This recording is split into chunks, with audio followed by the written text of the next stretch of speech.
thinking back on it, I don't think George said anything about the Emperor.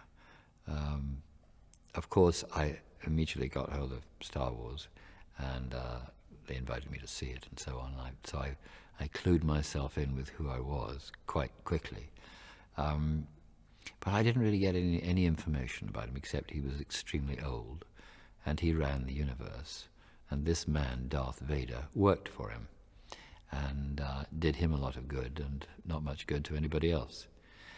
Then I met Mark Hamill, who told me much more, and we got on very well. And Mark has a great sense of humour and was very fond of English humour and English comics at that time. So everything started to relax, and it was great fun to work with him. But it was fairly obvious what was going on in terms of the scenes that I had, and I didn't have the full script.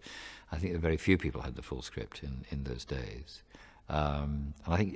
And George, of course, then you must remember, was producing, so he didn't really want to come up front and chat. I mean, Richard did a bit of that, and Richard filled me in, I think, as best he could, but I had the impression that Richard didn't know all the facts either, though presumably he had a script, if not necessarily the one that the rest of us had.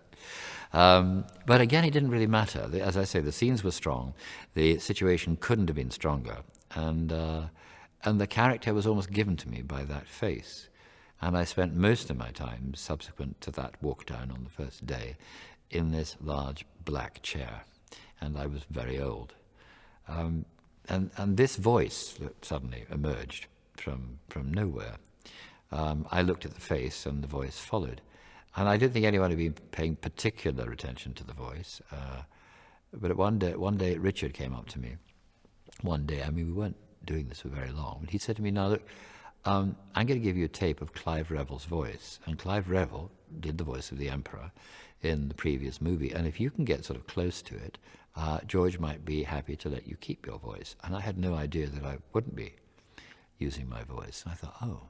So I listened to Clive Revel, and I thought, well, that's fine. But having seen that makeup, which Clive never had the privilege of doing or being in, I think the voice shouldn't be like that. It should be something deeper, more sepulchral, more horrible.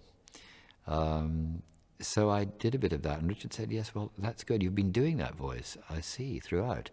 And George actually is quite taken with it. So just go on doing it for the time being. So I went on doing it. And then when we came to looping, very much later, most of the film was redubbed for technical reasons in those days. If not all of it, and certainly all of my part was. So I had a chance to think about it and refine it, and George had said, "I really like what you're doing. I like that voice. Let's work on it, work with it, and stick with it." So the Emperor sort of arrived by that strange process.